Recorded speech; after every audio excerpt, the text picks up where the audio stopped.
దేవునికి స్తోత్రం. మీ అందరికీ నా హృదయపూర్వక వందనాలు తెలియజేస్తున్నాను. మన ప్రభువును రక్షకుడైన యేసుక్రీస్తులో మీరందరూ బాగున్నారని నేను నమ్ముచున్నాను. ప్రియమైనటువంటి దేవుని బిడ్డలారా, ఈ దినమందు ఎజ్రా గ్రంథము 7వ అధ్యాయము 9వ వచనం మనం చదువుకుందాం. మొదటి నెల మొదటి దినమందు అతడు బబులోను దేశం నుండి బయలుదేరి తన దేవుని కరుణాహస్తము తనకు తోడుగానున్నందున ఐదవ నెల మొదటి దినమున యెరూషలేమునకు చేరెను. దేవుని బిడ్డలారా, బాగా గమనించండి. ఒక వ్యక్తితో దేవుని యొక్క కరుణాహస్తము ఉన్నదంటే ఆ కరుణాహస్తం వలన వచ్చే లాభాలు ఎన్నో ఉన్నాయి. అదే దేవుని యొక్క దయ, దేవుని యొక్క వాత్సల్యత, దేవుని యొక్క ప్రేమ, దేవుని యొక్క అనుగ్రహము, దేవుని యొక్క సంతోషము, దేవుని యొక్క మితిలేని ఆనందము, ఇంకా దయలతో మంచితనము, ఆశానిగ్రహం, సాత్వికము ఎన్ని ఉన్నాయో దేవుని దగ్గర అవన్నీ కూడా దేవుని కృప ద్వారా ఆయన వాత్సల్యతను మనకు చూపించగలిగినటువంటి దేవుడు అంటున్నాడు. అది ఒక 4 నెలలు లేక 5 నెలలు 6 నెలలు ప్రయాణము బబులోను దేశం నుంచి ఈ ఎజ్రా బయలుదేరి వచ్చాడండి. వచ్చినప్పుడు దేవుని హస్తము అతనికి, ఆ కరుణా హస్తము అతనికి తోడుగా ఉందని అతడు ఎజ్రా గ్రంథములో 7వ అధ్యాయము 9వ వచనంలో రాసుకుంటున్నాడు. ఈరోజు మన పరిస్థితి ఏంటి? మన జీవితంలో కూడా ఒక్కొక్కసారి దేవుని కరుణా హస్తం మనకు తోడుగా ఉన్నప్పుడు మనకు తెలియకుండానే అనేక విషయాల్లో దేవుడు మనకు తోడ్పాటు కలిగించి మనకు చేసే మేలులు మన కళ్ళ ముందు పెట్టినప్పుడు ఇవి మనుషులైతే జరగవు అనుకుంటున్నటువంటి పరిస్థితుల్లో దేవుడు జరిగించి ఆయన ప్రేమమూర్తిగా, కరుణామూర్తిగా, దయగలిగినటువంటి దేవుడిగా, వాత్సల్యత ఆయన ప్రతిదినము, ప్రతి సంవత్సరము, అనుదినము చూపించుచున్నటువంటి ఆ దేవుడిగా నీకున్నప్పుడు అంత సంతోషంగా ఉంటుంది. అలాంటి సంతోషము ఎజ్రా భక్తుడు, ఆయన ప్రవక్త శాస్త్రి, ఆయన జీవితంలో ఆ ఇజ్రాయేలుల పట్ల, దేవుని ప్రజల పట్ల, దేవుని యొక్క ఆ పట్టణము యెరూషలేము పట్ల ఆయన కలిగి ఉన్నటువంటి ఆ సంతోషాన్ని తెలియపరుస్తున్నాడు. ప్రియమైనటువంటి దేవుని బిడ్డలారా, ఈరోజు నీ జీవితంలో కూడా సంతోషము లేదా, ఆనందం లేదా? ఆయన ప్రయాణంలో 4-5 నెలలు బబులోను దేశం నుంచి ఇజ్రాయెల్ దేశంకి వచ్చినప్పుడు ఎన్ని ఆ ప్రయాణంలో ఆ అడ్డులు ఉన్నాయో, అబ్స్ట్రక్షన్స్ ఉన్నాయో, ఎన్ని పోరాటాలు ఉన్నాయో అవన్నీ ఆయన్ని చూశాడు. ఆయన అంటే బాగా ఎరిగి ఉన్నాడు, తెలుసుకున్నాడు. నీ యొక్క ఆధ్యాత్మికమైన ప్రయాణంలో ఎన్నో పోరాటాలు ఉండొచ్చు. నీకు ఆరోగ్యం బాగలేకుండా ఉండొచ్చు, నీకు మనసు బాగలేకుండా ఉండొచ్చు, నీకు శరీరము ఏమి కూడా సహకరించకుండా ఉండొచ్చు, నువ్వు ఏం పని చేసినా అవన్నీ కూడా ఓటమికి కారణమై ఉండొచ్చు. అయినా దేవుని యొక్క కరుణాహస్తము నీకు తోడుగా ఉంటే ఖచ్చితంగా సమస్తము దేవుడు సమకూడి నీకు జరుగుతున్నవని ఎరిగినట్లుగా నీ జీవితాన్ని మార్చేస్తాడు. అదే ఆ కరుణా వాత్సల్యం యొక్క సంగతి. నెహమ్యా కూడా షూషాను కోటలో నెహమ్యా రాజుకు గిన్నె అందిస్తున్నటువంటి, ఆ ద్రాక్షారసం అందిస్తున్నటువంటి వ్యక్తి కూడా యెరూషలేము యొక్క కోట గోడలు, గుమ్మాలు, ఆ యెరూషలేములో ఉన్న పితరుల సమాధులన్నీ కూడా కాల్చబడినప్పుడు నెహమ్యా చాలా దుఃఖిస్తున్నాడండి, చాలా బాధపడుతున్నాడండి.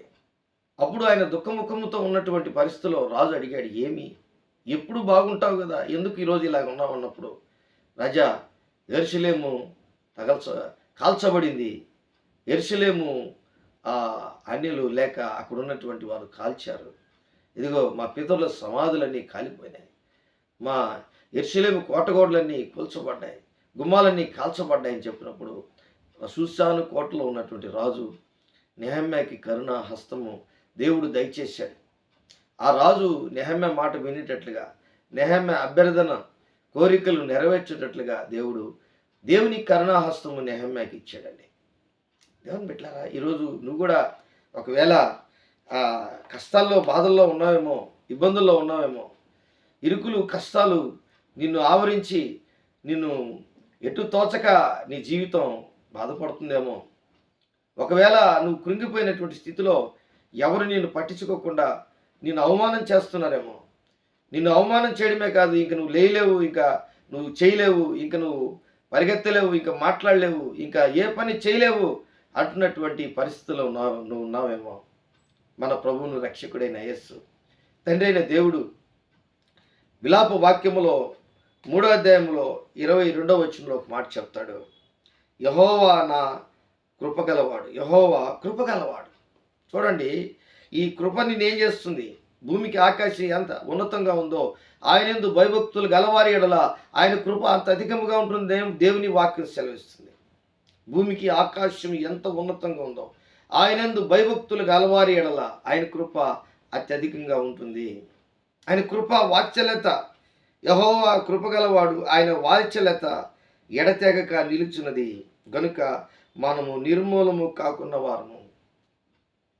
ఇశ్రాయేలీయులు మాట్లాడుకుంటున్నారు, దేవుని కృప మమ్మల్ని ఆవరించింది, ఆయన వాత్సల్యత, ఆయన కనికరము మా మీద ఉంది, అందుకే మేము నిర్మూలమైపోయినటువంటి వారము కాదు, మేము అంతరించిపోయినటువంటి వారము కాదు, మా జీవితంలో మేము ఇంకా ఎన్నటికీ లేనటువంటి వారుగా ప్రజలు అనుకుంటున్నటువంటి పరిస్థితుల్లో మేము మరలా తిరిగి దేవుని సన్నిధానంలో యెరూషలేముకు వచ్చినటువంటి వారం. చూడండి, ఇంకా చెప్తున్నాడు, అనుదినము నూతనముగా ఆయనకు వాత్సల్యత పుట్టించున్నది, నువ్వు ఎంతైనా నమ్మదగిన వాడు. ప్రియమైనటువంటి దేవుని బిడ్డలారా, నీ వ్యక్తిగత జీవితంలో నువ్వు దేవుణ్ణి తెలుసుకోవాల్సినటువంటి ముఖ్యమైన విషయం ఏంటంటే ఆయన వాత్సల్యత, ఆయన కరుణ, ఆయన యొక్క ప్రేమ, ఆయన యొక్క దయ, ఆయన యొక్క కృప, ఇవన్నీ దేవుని యొక్క కరుణ హస్తములో ఉంటాయి. ఆ కరుణ హస్తము నీ మీదకు ఉన్నట్లయితే ఖచ్చితంగా దేవుడు సహాయం చేస్తాడు. యేసు ప్రభు ఒక మాట అంటాడు, సహాయం చేస్తాడు. దేవుడు నీకు సహాయం చేస్తాడు. యేసు ప్రభు ఒక మాట అంటాడు, ఒకడు 10,000 తలాంతులు అప్పుండి లేక దినారాలు లేక డబ్బు అప్పుండి ఒక రాజు దగ్గరికి తీసుకొని వచ్చి యజమానుడి దగ్గరికి తీసుకొచ్చినప్పుడు ఆ యజమానుడు ఆ దగ్గర సాష్టాంగలు పడి తన పిల్లల గురించి, తన భార్య బిడ్డల గురించి నువ్వు అప్పు కట్టాల్సిందే అని కనీసం అతను 3,600 దినారాలు అనుకోండి డబ్బు కట్టాల్సినటువంటి పరిస్థితి. ఆ అధికారి దగ్గరికి వచ్చి సాష్టాంగలు పడి నమస్కారం చేసి, అయ్యా నేను చెల్లిస్తాను, నాకు టైం అని చెప్పి అడిగినప్పుడు వాడిని కరుణించాడంట దేవుడు.